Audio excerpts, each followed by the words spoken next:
This is Macro Analytics, delivering frank conversations on global macroeconomics and market analysis, outside the mainstream, featuring discussions and debates between Gordon T. Long, publisher and editor of GordonTLong.com, and his guests. The content of this discussion is strictly the opinion of the participants. It is in no way a solicitation for business, nor is it to be considered investment advice of any sort. Always consult a registered investment advisor before making any investment decision.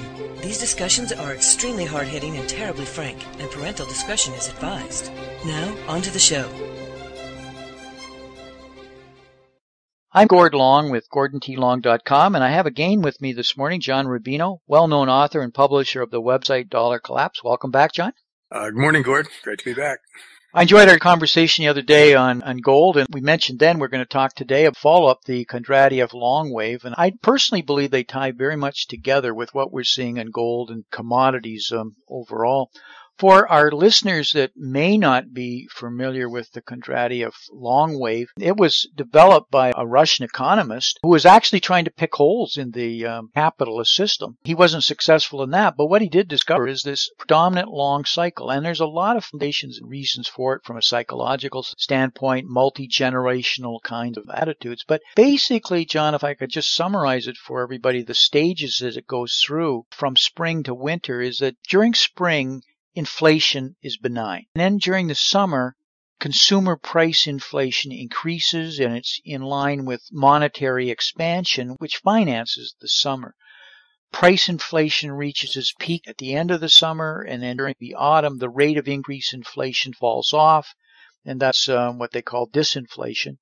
And then conversely, in autumn, asset prices, that is stocks, bonds, real estate, are inflated to extreme levels on the back of massive expansion of credit. Speculative excesses reaches peak at the end of the autumn. Then in the winter, prices for stocks, bonds, real estate, and debt plummet. And that you can see that on the bottom here of this chart on the right-hand side of the wave. There's a fall in asset prices, and a massive contraction in credit leads to a frightening deflationary depression, which then allows prices to be reset and investment returns. That's kind of it in a nutshell. But we're living in a different world now, John, right? We've never seen this with a fiat currency on a global basis. Yeah, what's really interesting about the whole long wave concept is that there, besides Kondratieff waves, there are several other theories that all use psychological changes in society as the driving force behind the economy. And all of them, Elliott Wave, Fourth Turning, and of course Kondratieff Wave, all say that we've peaked, that a long cycle of greater and greater confidence and cockiness and debt accumulation has peaked around 2000, and that we now should be deeply into 1930s style depression.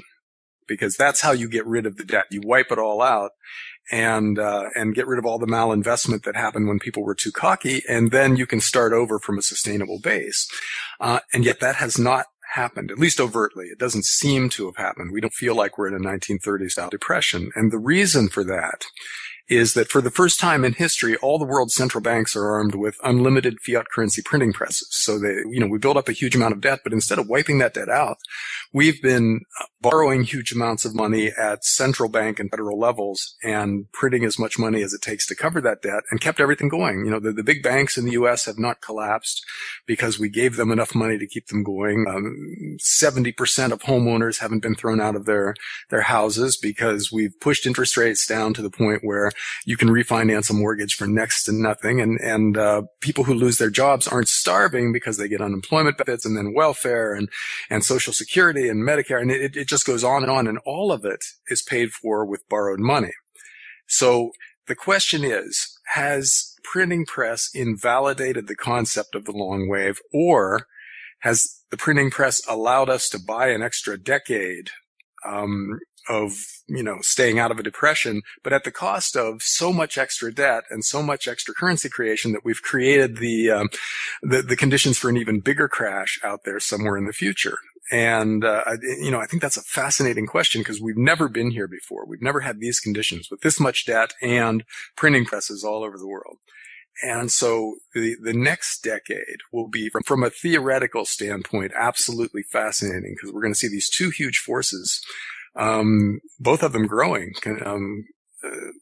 kind of pushing against each other, the debt collapse from all this debt and currency creation from all these printing presses. And it's not really clear which one wins, and it's not really clear how it all plays out, but that some kind of a resolution has to happen is guaranteed. So we'll find out in the coming decade which of these two forces wins out in the end. John, I believe it's very clear that it is occurring. It's just that we've become so delusional and it's become so distorted that we're not seeing it for what it is. And you made some really good points earlier how it's papered over in many, many ways. For example, we have 47 million people on food stamps. If we had 47 million people who didn't have food stamps or were in food kitchens, that would absolutely be monumental in comparison to what we saw during the Depression. Bankruptcies would be running tremendous amounts right now if we weren't in fact giving them free money effectively at zero cost, so the malinvestment is allowed to continue.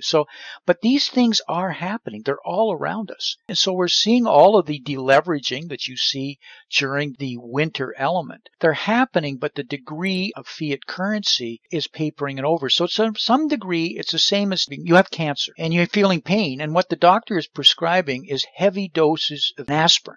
And somehow the pain's not quite as bad, but it's not fixing the problem. And suddenly the cancer is now at such an extent, it's inoperable. And maybe even that the medicine I'm taking is causing the problem to be worse, ever mind hiding the symptoms. And to me, that's what's going on. And why this will end is because the only way you can come out of and start to have reinvestment and growth and start to advance with true business investment, because we see no capex investments, capital expenditure investments being made for top line. It's all at the bottom line manipulation of financial structures. You can't have that until we return to proper pricing, because the amount of malinvestment and mispricing we have. And the only way you'll get correct pricing is you need a market clearing event to readjust pricing. And that's the key part, actually, of the Kondratieff winter, is to allow that to happen for the cycle to then resume. That's why it's related as in the winter before the spring and things start growing again. You can't do that. And, as far as 10 years, I see the horizon as being maybe another 24 months. And when it happens, I think it'll be very violent and very abrupt. Something will break. Yeah. Well, we're creating the conditions for a bigger and bigger break out there. And I do think that the only question is timing now. Another analogy might be a family where the breadwinner loses their job. And the family can instantly drop into, a familial depression where you take the kids out of private school, you lose your house and your cars and everything, and you move to a little apartment and you eat rice and beans and just basically live poor. Or you can maintain your lifestyle and max out a bunch of credit cards to keep it going. Well, you live better for a few years, but at the cost of ever increasing debt that will come back to bite you at some point in the future. And we've chosen the second alternative by just taking on more and more debt at the national level and using it to, as you said, paper over the effects of all the malinvestment that came before. And that's really where we are. We're maxing out credit card after credit card. And at some point, we do have to pay this debt off. We'll pay it off in money that's probably worth substantially less in real value than it is right now. I think that's what the governments are trying to, in actual fact, to do with financial repression, is to debase the debt, to get out from under the magnitude of it. Another proof, John, I've just got up a chart here of the 60-year cycle in interest rates. And in the Kondratieff winter, because of de-inflation, interest rates will plummet. And look how well these are mapping. But what happens is when interest rates get down to this level, it's supposed to foster reinvestment. And that's what starts the uptrend. But we're not getting that reinvestment. It's not going into producing items that will produce wealth. It's going, if anything, into sustaining consumption levels. And consumption doesn't produce wealth. It bleeds and burns wealth. So we've got ourselves into a trap because we're not writing off the debt. There's no debt jubilee. I'm not suggesting there should be debt jubilee, but when we've got $150 trillion of debt on a total assets of $200 trillion, it says it's consuming all of the global GDP. If we look at, say, $72 trillion of global GDP, at what kind of growth rate? The debt itself is too monumental. It's debt saturation, as we've talked about.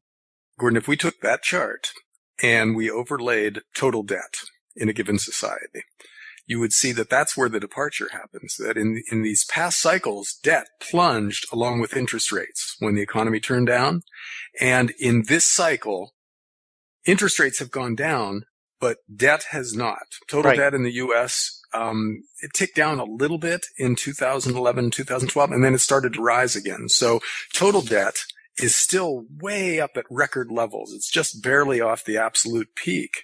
And that's the difference between this time and previous times, is that we haven't had a massive debt write-off along with falling interest rates. And so the question is, how long can we maintain this debt in the face of everything else that's going on? You know, the debt becomes this headwind which won't let us grow, which forces us to accumulate even more debt, which makes the system even more unstable.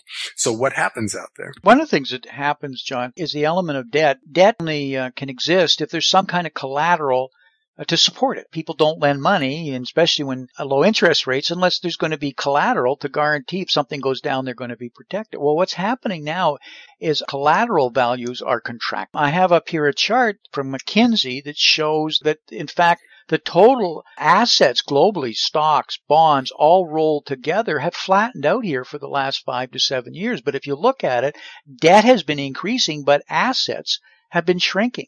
So there's less and less assets to support the debt in the terms of collateral. And the corporations themselves, who are cash rich, are EBITDA poor. And EBITDA is earnings before interest, tax, and depreciation. That is, they're not generating free cash anymore. And that's how you value a corporation. They got lots of money because they're borrowing, and it is cheap. They can float their corporate bonds. And why wouldn't you right now when you only have to pay that kind of rate? But they're not generating cash, which means their corporations aren't worth as much from an enterprise value standpoint. As another example of why collaterals, and with this rehypothecation we've got around the world, that's what's starting to contract. That's what will force the trees to suddenly fall over because there's too much debt.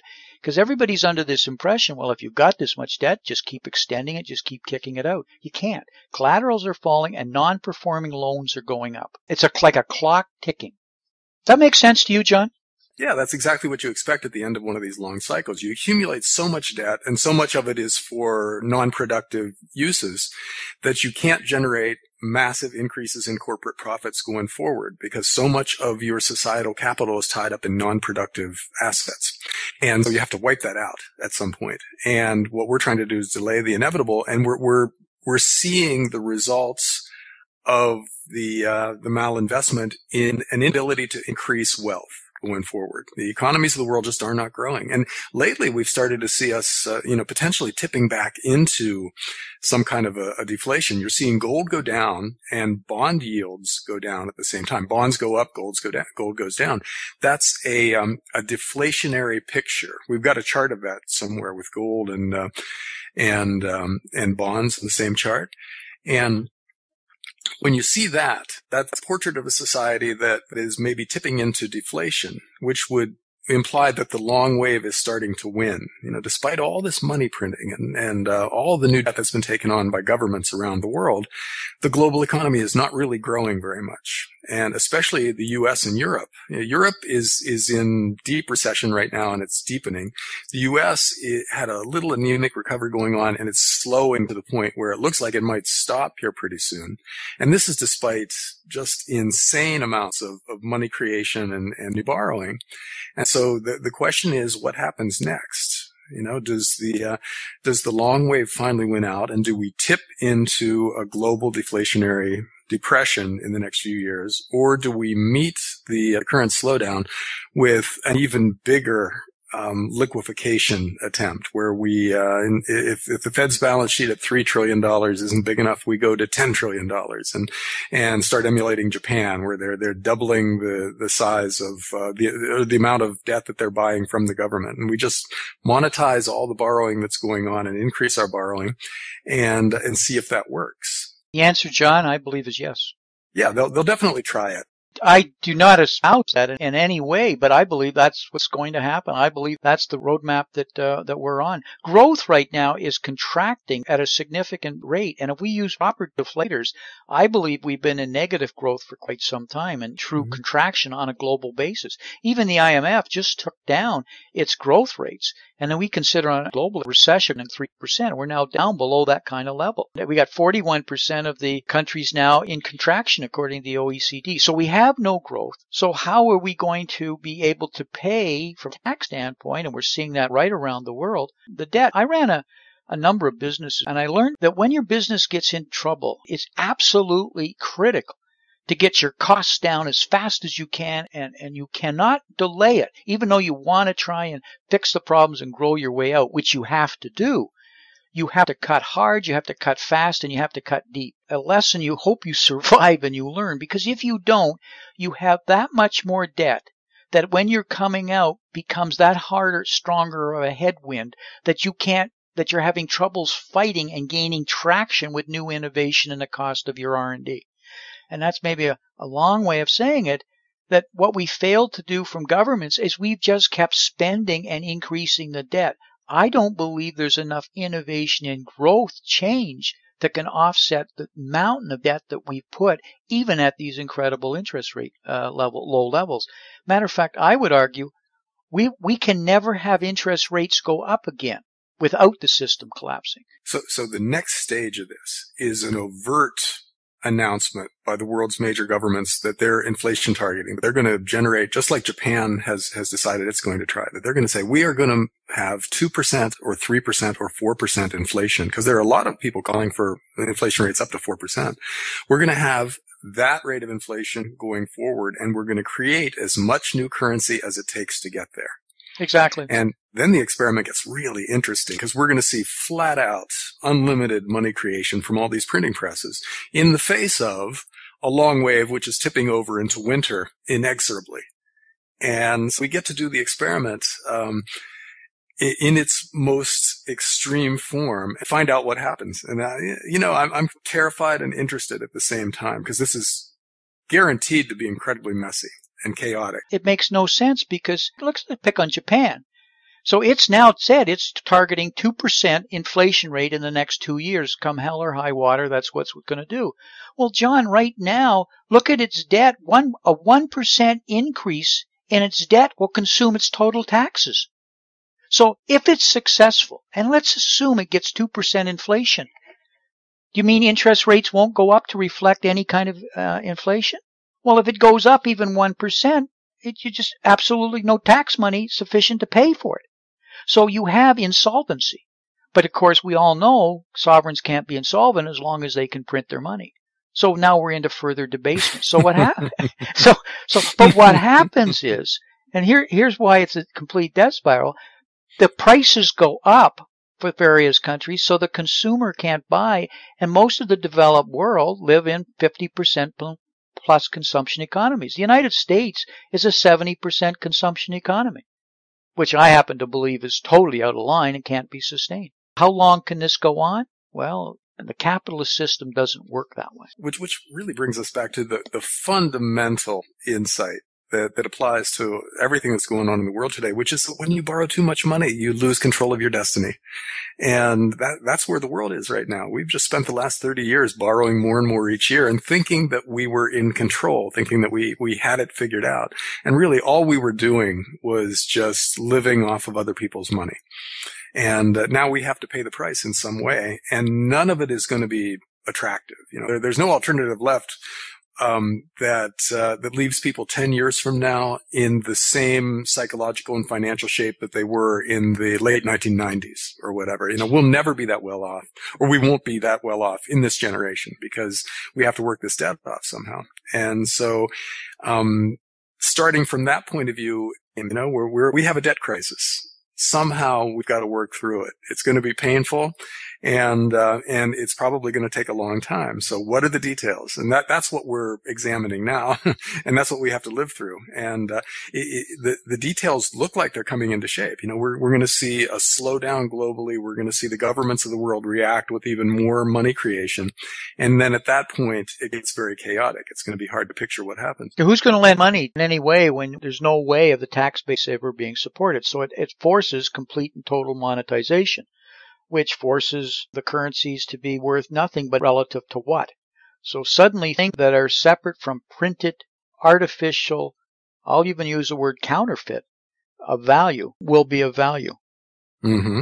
And that's what we're already seeing the symptoms of. We're already seeing that happening. Of course, then the governments will come in and tax those values. They'll not come after that. Now, that's to be expected, because no government ever relinquishes power without some kind of crumbling effect that forces them into that corner. Yeah. So we get one crazy situation after another here that would have seemed impossible in the prior decade.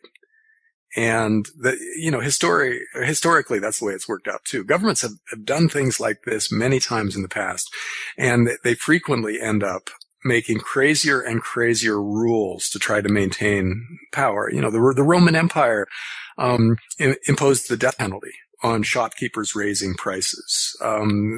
After the French Revolution, they had a death penalty for people demanding gold instead of worthless paper that the government was producing. And so without a doubt, we'll see things like that in the future as this really bites. We'll see asset confiscations via wealth taxes, like you said, or just out and out confiscations like happened in Cyprus here, where they just took the bank accounts or chunks of the bank accounts of people who didn't do anything wrong, had no hand in the bank's malfeasance, and next will be our 401ks and things like that. We'll see all this happen.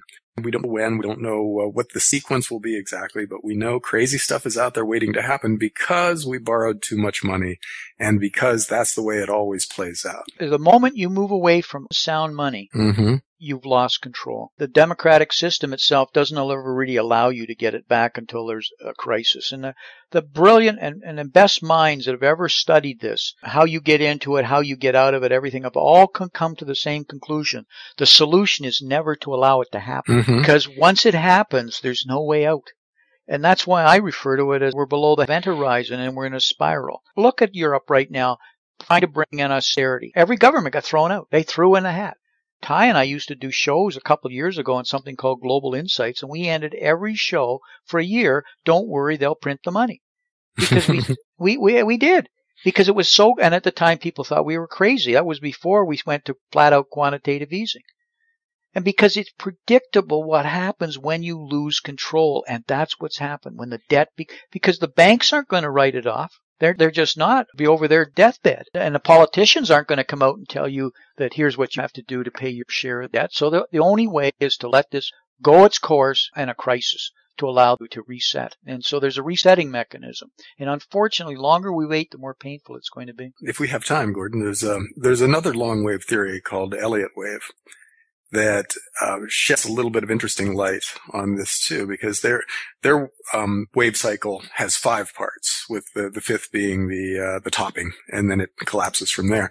And their waves are also fractals. They happen on different scales: short-term, long-term, extremely long-term. And according to Elliott Wave theory, we are not just at the peak of a super cycle that began during World War II and peaked in about 2000, but of an even longer, a grand super cycle that started in the 1700s and also peaked in 2000. And so, according to that theory, the collapse is commensurate with the length of the wave that is collapsing, so that the collapse that comes as a result of the grand supercycle peaking will be worse than the 1930s, will be just catastrophic in a way that literally no living human has ever seen before. And the chart, we should try and find a graphical interpretation of this because it's fascinating. But if true, and in a lot of ways it's intuitively true because we've never taken on this kind of debt before. We are much more indebted now than we were in the 1920s, leading up to the Great Depression. So if debt is the key to these cycles peaking and rolling over, then what happens to us should be an order of magnitude more extreme than what happened in the 1930s. Yeah, so yet another terrifying data point.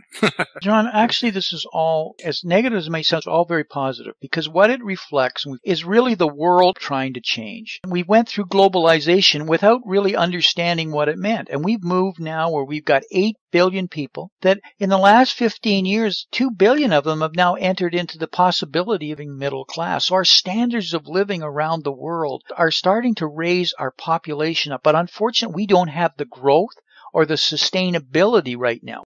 We don't have systems, that is institutions, because we're still running by countries and sovereigns, and we don't even have proper global tax control of all these tax havens, for example. I'm not trying to point it at that, but I'm just trying to say we've not planned this. And so we're going to need new institutions and a new way of organizing. And we have technologies that allow this to happen. And it isn't going to happen because we plan it. It always happens because it's a crisis.